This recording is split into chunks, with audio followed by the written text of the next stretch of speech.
오늘 우리에게 주시는 하나님의 말씀은 요한복음 16장 7절에서 13절, 신약 175쪽의 말씀입니다.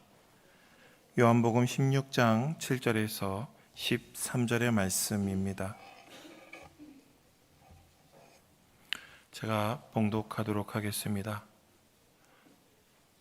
그러나 내가 너희에게 실상을 말하노니 내가 떠나가는 것이 너희에게 유익이라.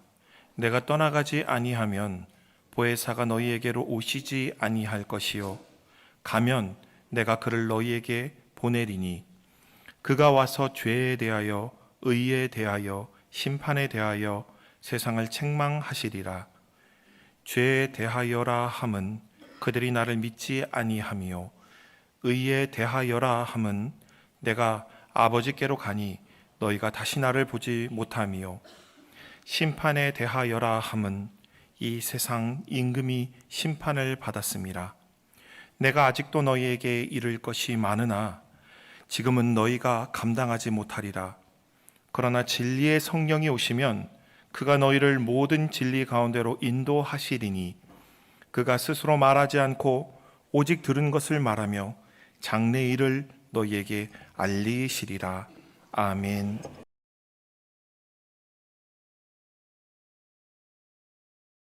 오 신실하신 주, 봄철과 여름과 가을과 겨울, 우리 인생의 모든 계절에 우리와 함께 하시는 신실하신 하나님께서 항상 여러분과 함께 하신 줄 믿습니다. 오늘 찬양과 같이 우리가 모든 인생의 계절에 주님과 함께 동행하며 위로와 소망을 얻는 우리 모든 성도님들 되시기를 간절히 축복합니다. 오늘 성령 강림절을 맞게 되었는데요. 여러분, 누군가 여러분에게 당신은 성령을 받았습니까? 이렇게 질문을 한다면 여러분은 어떻게 대답하시겠습니까? 좀 당황스러운 질문이기도 하죠. 성령을 받았습니까? 네, 받았습니다 라고 대답하기에는 뭔가 좀 나에게 부족한 게 있는 것 같고 뭔가 나에게 은사가 없는 것 같기도 하고, 그래서 적극적으로 네, 받았습니다 이렇게 대답하지 못하고 주저하게 되는 경우가 상당히 많습니다. 그러나 여러분, 내가 예수님을 나의 주님으로, 신실하신 나의 주님으로 고백할 수 있다고 한다면, 내 마음에서부터 진심으로 고백한다고 한다면 여러분 당당하게 네, 저는 성령 받았습니다 이렇게 대답하시기를 바랍니다. 네, 앞으로는 그렇게 대답하십시오. 네, 우리가 성령을 받았다고 하는 것은 예수님께서 나의 주님이십니다.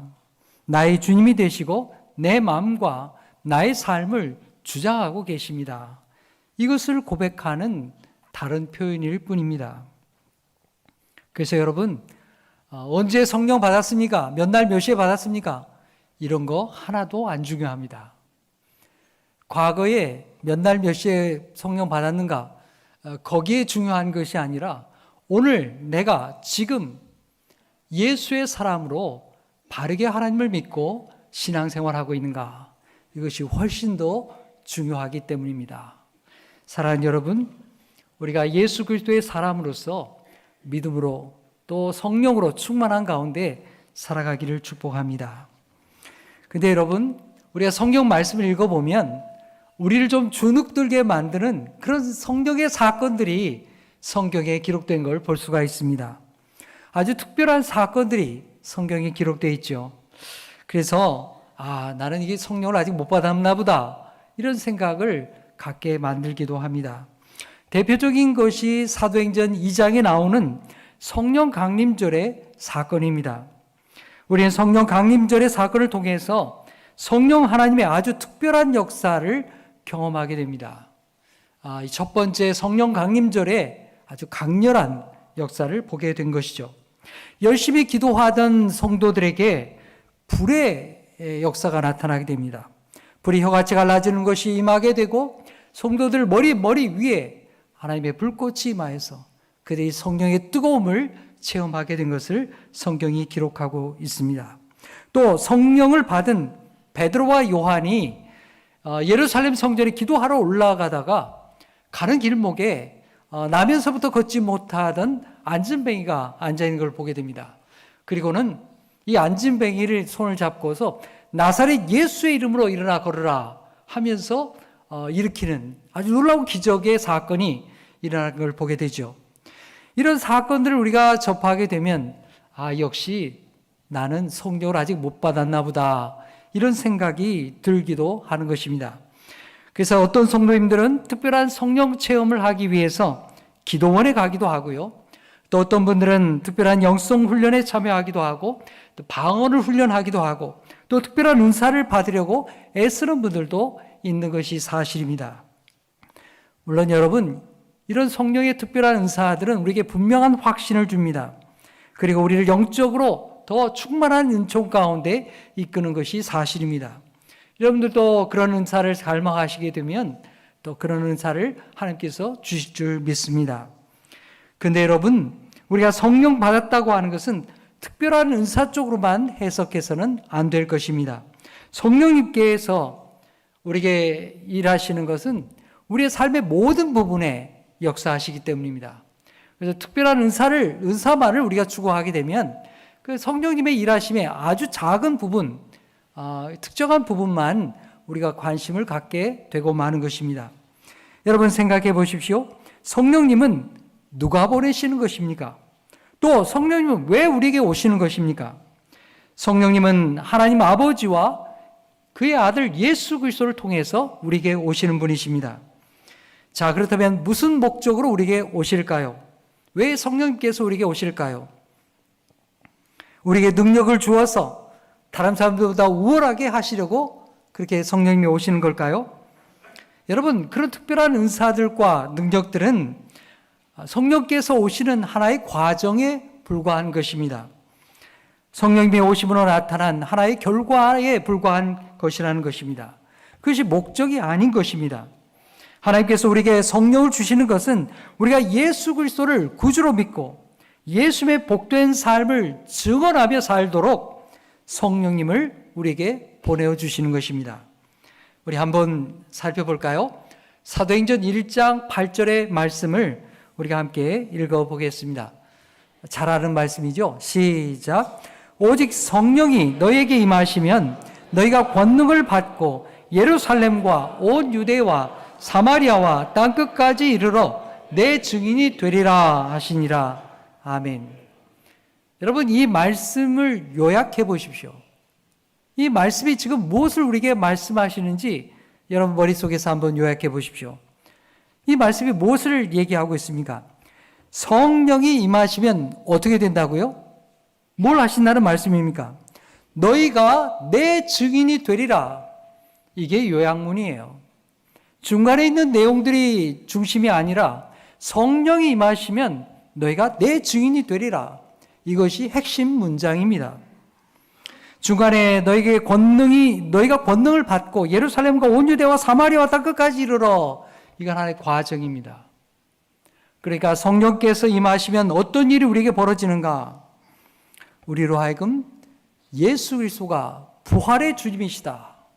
예수님이 나의 구주시다 하는 것을 명확하게 증거하게 되는 거예요. 이것이 바로 성령의 역사입니다. 사도행전 2장에 나오는 성령 강림의 사건도 마찬가지입니다. 불의 혀같이 갈라지는 놀라운 역사가 일어나게 되었습니다. 신비한 일이죠. 그것은 성령님께서 임하신 하나의 현상이었습니다. 자, 그렇게 해서 성도들에게 무엇을 하게 하셨습니까? 성도들에게 뭘 하게 했어요? 예수님께서 부활하셨다고, 예수님께서 우리의 구세주가 되셨다고 성도들이 자발적으로 나가서 예수 그리스도의 이름을 증거하게 되었습니다. 이것이 성령께서 오신 목적이었던 것이죠. 당시에는 예루살렘에 많은 사람들이 모여 있었습니다. 당시 유대의 절기 가운데 유월절을 맞이했기 때문입니다. 그래서 각 지방에 있는 유대 땅이 아니라 각 여러 나라에 있는 사람들이 예루살렘으로 모여들게 되었습니다. 그때 성령 강림의 사건이 일어나게 되었고 성령님께서 여러 성도들을 세상으로 보내셨습니다. 그래서 하신 말씀이 무엇입니까? 각 나라 사람들에게 예수님이 부활하셨다. 예수님이 나의 구세주가 되셨다. 이것을 강력하게 증거하게 하셨습니다. 여러분, 이때는 예수님께서 부활하시고 나서 50일 되는, 오순절이라고 하잖아요. 50일 되는 그런 때였습니다. 성령 강림의 사건이 일어나게 된 것입니다. 여러분, 그 장소에 모여졌던 사람들, 각 나라 말을 하는 사람들, 다 다른 나라 말을 하는 사람들이에요. 그러나 베드로와 제자들은 유대인입니다. 유대인이었어요. 그러니까 유대인들이었던 그들이 지금 무슨 말을 하느냐면 유대 말을 할 수밖에 없죠. 히브리 말을 할 수밖에 없었습니다. 그런데 놀랍게도 성령 하나님께서 그들이 말하는 히브리 말을 중간에서 바꾸셨습니다. 그래서 여기에 모여진 이스라엘 사람들이 자기 나라 말로 알아듣게 되었습니다. 성경 말씀에 그렇게 기록되어 있죠. 그들이 난곳 방언으로 알아듣더라. 난곳 방언, 자기 나라 말로 이 하나님의 말씀을 알아듣게 되었습니다. 그들이 증거한 말씀이 무엇이었습니까? 예수님이 사망 권세를 이기고 부활하셨다. 예수님이 우리의 구세주가 되신다. 예수님이 우리의 구원자가 되신다고 하는 이 복음을 거기에 모여진, 예루살렘에 모여진 많은 사람들에게 동시에 이렇게 증거하게 하신 역사가 바로 성령 강림의 핵심적인 역사였다는 사실입니다. 사도행전 15장 7절로 8절에도 베드로 사도의 말씀을 통해서 증거하고 있습니다. 자, 우리 함께 읽어보겠습니다. 시작. 많은 변론이 있은 후에 베드로가 일어나 말하되 형제들아 너희도 알거니와 하나님이 이방인들로 내 입에서 복음의 말씀을 들어 믿게 하시려고 오래전부터 너희 가운데서 나를 택하시고 또 마음을 아시는 하나님이 우리에게와 같이 그들에게도 성령을 주어 증언하시고 아멘. 당시 유대인들은요, 이방인들은 성령을 못 받는다 이렇게 생각했어요. 우리 같이 하나님의 백성들이나 태생적으로 아브라함의 자손들이나 성령을 받는 것이지 어떻게 이방인들이 성령을 받을 수가 있느냐 이렇게 오해했던 것입니다. 그런데 하나님께서 예수님의 제자들, 사도들을 변화시키십니다. 이방인들에게도 복음을 증거하게 하시고 예수 그리스도로 세례를 받고 성령의 감동함을 받는 것을 이 제자들도 보게 하셨던 것입니다. 그래서 베드로가 증언하는 것입니다.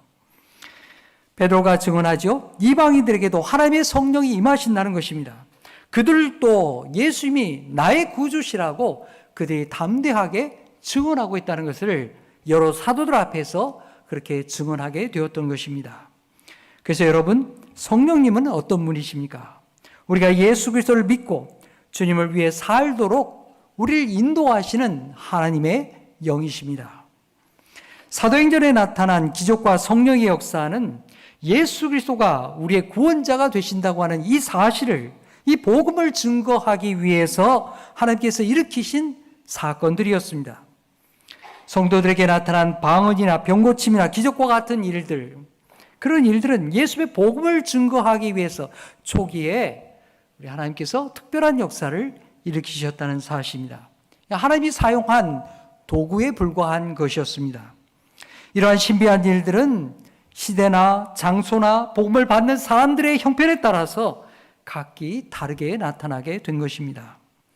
여러분, 오늘날에도 복음이 처음 들어가는 선교의 현장에서는 그와 같은 놀라운 기적들이 나타나곤 하는 것입니다. 저 아프리카나 이슬람권과 같은 그런 선교 현장에서 말이죠. 그들로 예수 그리스도를 믿게 하시려고 하나님이 특별한 은사를, 역사를 보여주시는 것입니다. 그러나 여러분, 우리나라나 미국과 같은 그 예수님을 잘 믿을 수 있는 교회가 발달한 이런 교회에서는 그런 특별한 기적들이 나타나지 않습니다. 여러분, 하나님의 능력이 모자라서가 아닙니다. 성령께서 그 시대와 나라와 그 형편에 따라서 다르게 일하시기 때문입니다. 여러분, 성령님은 2000년 전에 예수님과만 일하셨던 분이 아니십니다. 오늘 우리와 함께 역사하시고 우리에게 예수 그리스도를 증언하시는 분이 바로 성령 하나님이십니다. 우리는 그리스도의 영이신 성령님을 날마다 내 마음의 주인으로 모시고 기뻐하며 살아가는 저와 여러분 되기를 간절히 축복합니다. 오늘 요한복음 16장의 말씀은 예수님께서 십자가에 달리시기 전에 제자들에게 당부한 마지막의 말씀 가운데 한 부분입니다. 예수님께서는 이제 십자가를 지러 가시면서 마지막 당부를 제자들에게 들려주고 있죠. 그 마지막 당부의 말씀이 요한복음 13장에서부터 시작해서 16장에 이르기까지 아주 길게 기록이 되어 있습니다. 자, 오늘 말씀 7절에 예수님이 말씀하십니다. 우리 함께 읽어보겠습니다. 시작. 그러나 내가 너에게 실상을 말하노니 내가 떠나가는 것이 너에게 유익이라. 내가 떠나지 아니하면 보혜사가 너에게로 오시지 아니할 것이요 가면 내가 그들을 너에게로 보내리니. 아멘. 제자들은 예수의 말씀을 잘 이해할 수가 없었습니다. 지금 예수님이 자신들과 함께 있어야 복이 될 텐데 예수님이 딴 말씀을 하시니까요. 아니, 내가 너희를 떠나가야 복이라고 말씀하시니 얼마나 당황이 되는 말씀입니까? 육신을 입고 오신 예수님께서는 이제 예수님의 제자들을 버리고 그냥 떠나버리겠다, 그런 말씀이 아닙니다. 자신을 보내신 하나님 아버지께로 돌아가시겠다, 그런 말씀이죠. 그리고는 주님을 대신해서 보혜사 성령님을 우리들에게 보내주시겠다고 약속하시는 것입니다. 여러분, 육상 경기 중에 계주라는 종목이 있잖아요. 계주를 할 때에 꼭 필요한 게 뭐가 있죠? 바통이 있습니다. 바통은 사명이죠.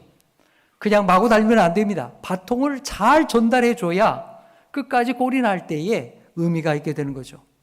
마치 예수님은 바통을 성령님에게 전해주시듯이 그렇게 예수님께서 이제 하나님 편에 올려가시고 바통을, 그리스도의 사명을 성령님께 연결해 주시고 우리에게 성령님을 보내주시고 하나님 앞에 돌아가신다, 그렇게 말씀하고 있는 것입니다. 자, 보혜사란 성령님의 별칭입니다. 성령님이 어떤 분이신지를 우리에게 가르쳐주는 이름이 바로 보혜사입니다. 여러분, 보혜사란 말의 한자 말이죠. 이 보혜사를 한자 말 그대로 풀면 어떻게 됩니까? 지킬 보, 은혜해, 스승사, 이렇게 되죠. 우리를 예수 그리스도 안에 지켜주시고 은혜를 베풀어 주시고 우리를 가르쳐 주시는 분이 성령 하나님이시다, 이걸 우리에게 가르쳐 주시는 겁니다. 여러분, 이 보혜사라고 되어 있는 이 단어를 헬라어로 보게 되면 파라클레토스라고 되어 있습니다. 말이 좀 어렵죠. 이 파라클레토스, 이 단어를 영어나 우리말, 한국말로 번역을 하면 단순히 한 단어로 번역하지 않습니다. 아주 다양하게 번역합니다. 위로자, 상담자, 돕는 자, 변호자, 중보자 등등 다양한 말씀으로 우리에게 번역하고 있습니다. 왜 우리에게 이렇게 헷갈리게 여러 가지로 번역할까요? 왜 그럴까요?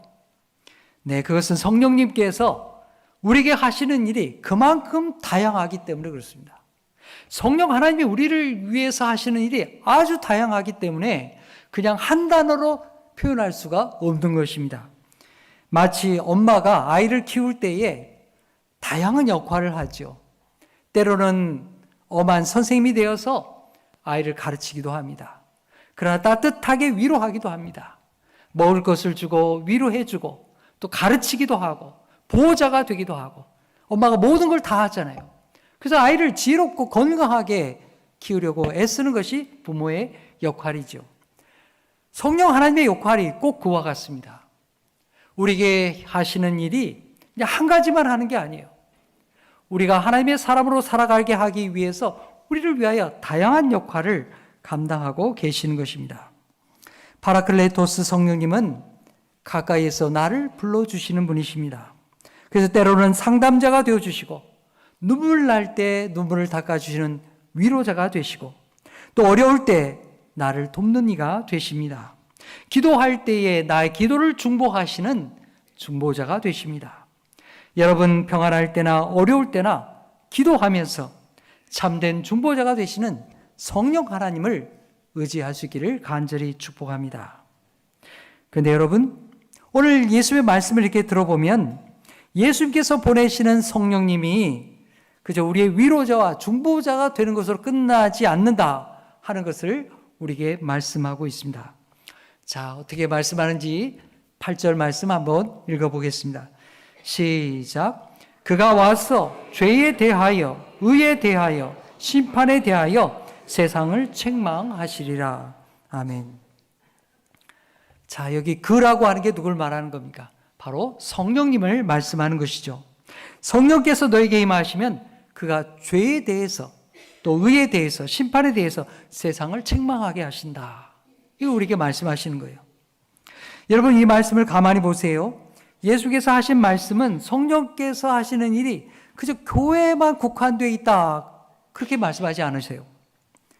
오히려 세상을 향해서 온 세상을 다스리시는 하나님의 영으로서 우리를 인도하신다고 우리에게 말씀하시는 것입니다. 성령님은 세상을 향해서 죄에 대하여, 의에 대하여, 심판에 대하여 세상을 책망하겠다, 이렇게 말씀하십니다. 여기 세상을 책망한다고 하는 말이 뭘까요? 세상의 잘못된 것을 들추어내서 바로 잡는, 바른 길로 인도하시는 것이 성령 하나님의 역할이다. 그걸 우리에게 말씀하고 있습니다. 다시 말하면 성령님을 통하여 우리가 이 하나님 앞에 참된 것이 무엇인지, 잘못된 것이 무엇인지를 우리로 하여금 알게 하시는 것입니다. 그래서 성령 받은 사람들이, 변화받은 사람들이 세상의 죄에 대해서, 의에 대해서, 심판에 대해서 하나님의 뜻이 드러나게 하는 것입니다. 이 성령 받은 사람들이 해야 될 일이 바로 이런 일이라는 것을 우리에게 말씀하시는 것입니다. 성령의 하시는 일은 우리로 하여금 세상의 죄에 대해서, 또 하나님의 의에 대해서, 또 하나님의 심판에 대해서 경고하는 역할을 우리로 하게 하시는 것입니다. 자, 예수님께서 말씀하신 이 9절로 11절에 나타난 세 가지의 말씀을 우리가 하나하나 살펴보겠습니다. 첫 번째는 9절 말씀이 있죠. 9절 말씀을 함께 읽겠습니다. 시작. 죄에 대하라 함은 그들이 나를 믿지 아니하며. 여러분, 세상에는 참 죄가 많습니다. 세상이 점점 악해져 가고 있습니다. 여러분, 세상을 보십시오. 미움과 다툼과 시기와 질투와 갈등과 전쟁이 끊임없이 일어나고 있습니다. 오늘 우리는 이렇게 생계를 위해서 열심히 살아갑니다마는 지금 저 우크라이나의 전쟁이 지금 얼마나 계속되고 있습니까? 우리에게 알려지지 않아서 그렇지 거기에 수만 명의 사람들이 목숨을 잃었습니다. 전쟁은 그렇게 비참하고 무서운 것입니다. 인간의 죄가, 탐욕의 죄가 이런 엄청난 죄를 낳게 되는 것이죠. 그런데도 사람들은 우리 인간이 죄가 없는 것처럼 살아갑니다. 자신이 죄인이라는 것을 인정하지 않습니다. 남들도 다 죄를 지으며 사는데 뭐 나라고 뭐 이렇게 특별히 죄인이라고 할 이유가 뭐냐, 그렇게 생각하는 거죠. 여러분, 아담과 하와의 죄가 무엇입니까? 하나님 없이 내가 하나님처럼 되고자 하는 것, 그 교만이 바로 인간의 죄인 것입니다. 우리는 하나님 앞에 얼마나 교만하고 불순종하는 사람들입니까? 인간은 하나님이 주신 자유를 가지고서 이 하나님을 쫓아내버리는 그런 사람이 바로 인간입니다. 그런데 성령님께서 우리에게 다가오십니다. 우리의 마음을 두드리십니다. 우리의 죄를 보게 하시고 내가 하나님 앞에 죄인이구나, 그걸 깨닫게 하시는 것입니다. 하나님의 빛 앞에 서고 보니 내가 정말 죄인입니다. 하나님의 거룩 앞에 서고 보니 내가 정말 죄인입니다. 그걸 알게 하시는 분이 성령 하나님이십니다. 여러분, 세상에 많은 사람들 붙들고 물어보세요. 당신 죄인입니다. 이렇게 얘기하면 사람들이 뭐라 그러겠어요? 야, 별 맺힌 사람 다 보겠네, 이러잖아요. 근데 여러분, 우리 진실로 하나님 앞에서 우리가 죄인인 것을 알게 됩니다. 하나님, 내가 정말 죄인이군요. 내가 하나님 없이 살아온 죄인이라는 것을 성령 하나님께서 깨닫게 하시는 거예요. 여러분, 예수님을 만난 사람의 특징이 뭡니까? 내가 죄인이라는 걸 아는 거예요. 여러분, 갈릴리 호수에서 밤새도록 그물을 던져서 물고기를 잡던 베드로, 그 아무도 잡지 못했잖아요. 근데 예수님께서 말씀하죠. 그물을 오른쪽에 던져라. 그물에 엄청난 고기를 잡았어요. 저 같으면 그러겠어요. 야, 이거 오늘 대박이다. 수지 맞았다. 그러고 끝날 텐데 베드로가 예수님을 만났습니다. 그리고는 고백하는 거예요. 주님, 나를 떠나십시오. 나는 죄인입니다. 이 엄청난 사건 앞에서 자신이 죄인이라는 것을 비로소 깨닫게 된 것입니다. 여러분, 이것이 성령 하나님의 역사입니다. 우리로 하여금 우리 자신의 죄를 보게 하는 것, 내가 하나님 앞에 죄인인 것을 알게 하는 그분이 바로 성령 하나님의 역사입니다. 여러분, 성령님은 우리 자신이 하나님 앞에 죄인인 것을 알게 하시는 분이십니다. 그래서 오늘 예수님은 하나님께서 세상의 죄인을 구원하시고 예수 믿지 않는 것이 죄인이라는 것을 알게 하시는 그분이 바로 성령 하나님이십니다. 둘째로 10절의 말씀에 이렇게 말씀합니다. 의에 대하여 함은 내가 아버지께로 가니 너희가 다시 나를 보지 못하며. 자, 이 말씀은 우리가 좀 이해하기가 어렵습니다. 예수께서 세상에 내려오신 것이 하나님의 의를 이루기 위해서 오셨다는 것을 우리에게 말씀하고 있습니다.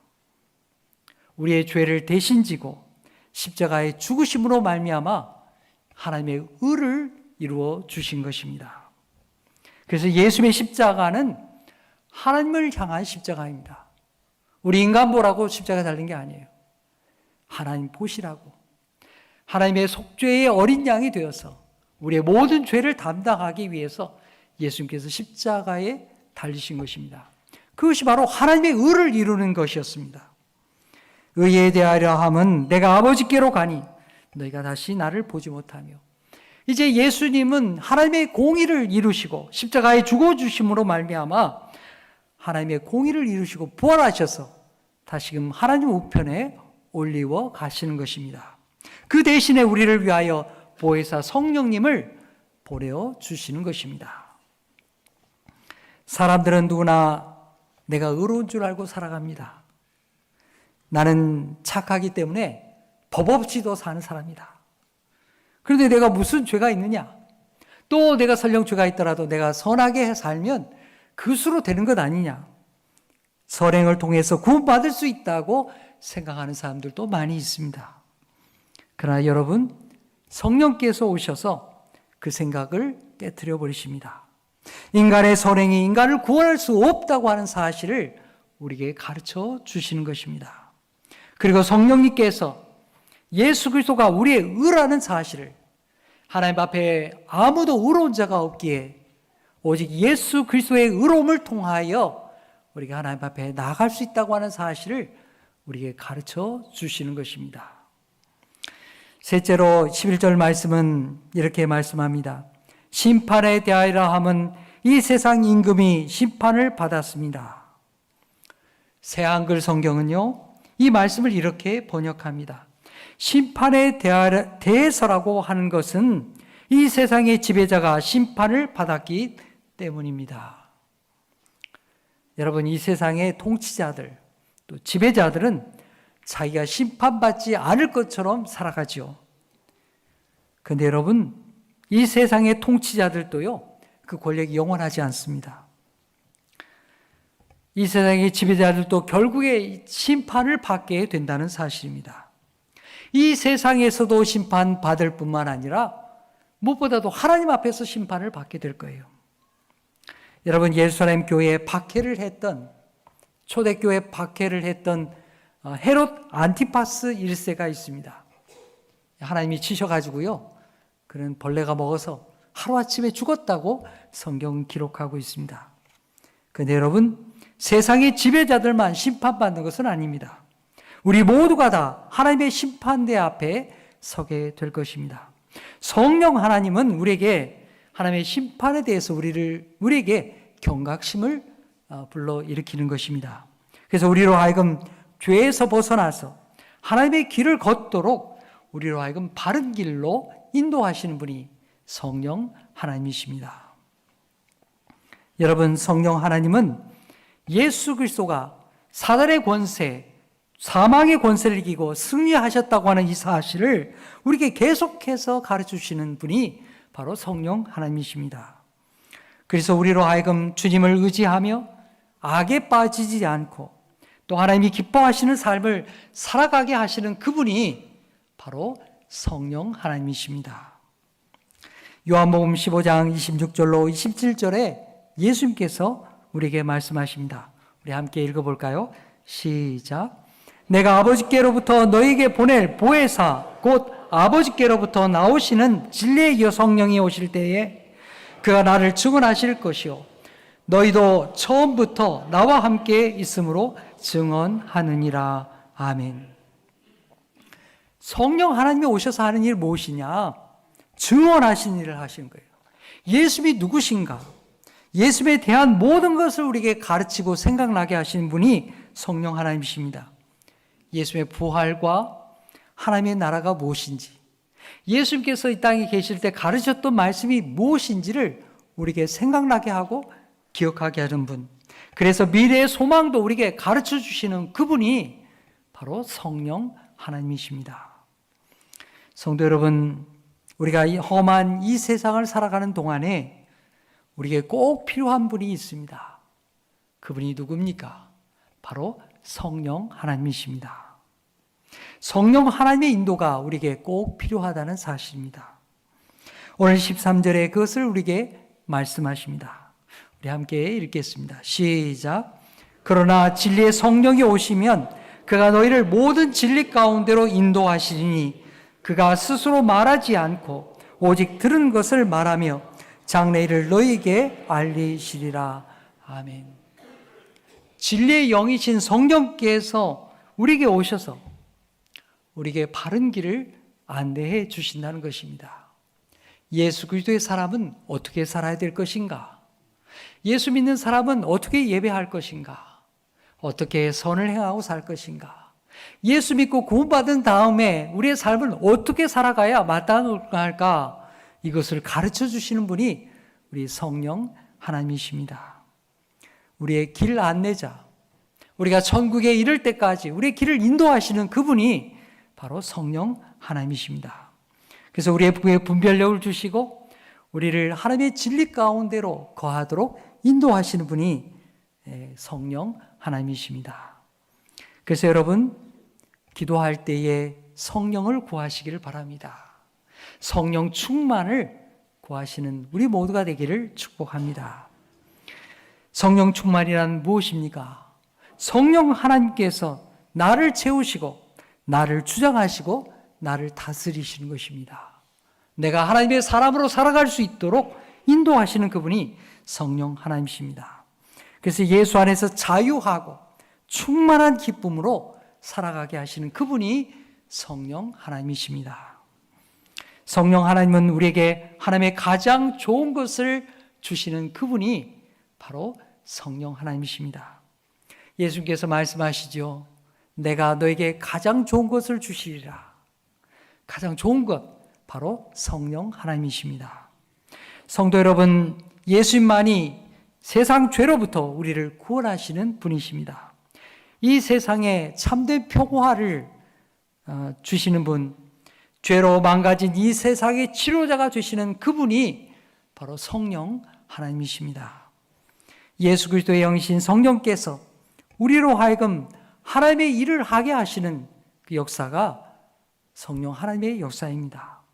우리로 하여금 예수의 사랑을 나누게 하시는 그분도 성령 하나님이십니다. 여러분, 성령 강림의 역사가 있었던 예루살렘 교회가 어떤 일들을 하게 되었습니까? 가만히 생각해 보십시오. 그들이 함께 모여 예배하기를 기뻐했습니다. 정말 예배하기를 기뻐했어요. 연약한 이들을 돌보며 사랑의 공동체를 이루었습니다. 세상을 향해 예수의 진리의 말씀을 선포했습니다. 예수님이 부활이요 생명인 것을 온 세상 사람들에게 증언했습니다. 하나님 나라의 아름다운 공동체가, 아름다운 모습이 바로 이런 것이라고 세상 사람들에게 보여주었다는 사실을 우리가 성경을 통해서 발견하게 되는 것입니다. 사랑하는 성도 여러분, 오늘 우리도 그러해야 할 것입니다. 우리 교회가 성령께서 함께 하시는 세상을 향한 대안 공동체가 되어야 하는 것입니다. 세상 사람들이 우리 교회 성도님들을 보면서 정말로 아름다운 예수님의 교회가 여기 있다고, 하나님의 사랑이 여기 남겨 있다고, 여기에 구원의 말씀이 있다고, 또 우리의 참된 소망이 이 대화교회에 있다고 그렇게 칭찬을 아끼지 않는 그런 아름다운 공동체가 되기를 간절히 축복합니다. 성도 여러분, 성령 하나님은 이미 우리에게 와 계십니다. 보혜사 되시는 성령님을 통하여 우리가 그렇게 주님의 사랑을 세상에 증거하고 예수 그리스도의 사랑의 복음을 증거하는 아름다운 교회가 되기를, 성도가 되기를 간절히 축복합니다. 함께 기도하겠습니다. 하나님 아버지, 우리에게 주님께서 약속하신 성령님을 보내주시니 감사합니다. 우리 믿음의 성도들을 외롭게 두지 않으시려고 참된 위로자요, 중보자요, 돕는 분으로 우리에게 성령님께서 오셔서 감사합니다. 우리 마음에 성령님을 모시고 늘 주님을 의뢰하며 살게 하여 주시옵소서. 우리가 지치고 힘들 때 새 힘을 공급해 주시고 진리의 영이신 성령께서 우리를 하나님의 말씀으로 바르게 인도하여 주시옵소서. 우리에게 성령께서 임하셔서 죄와 의와 심판에 대하여 세상을 책망하게 하시고 세상 죄를 이기며 하나님의 뜻대로 살아가는 성도들이 다 되게 하여 주시옵소서. 우리로 성령의 충만함이 있는 교회, 아름다운 사랑의 공동체가 되게 하시고 예수의 복음을 전하며 서로 위로하고 붙들어주며 하나님의 사랑을 기뻐하는 아름다운 교회가 되게 하여 주시옵소서. 예수의 이름으로 기도하옵나이다. 아멘.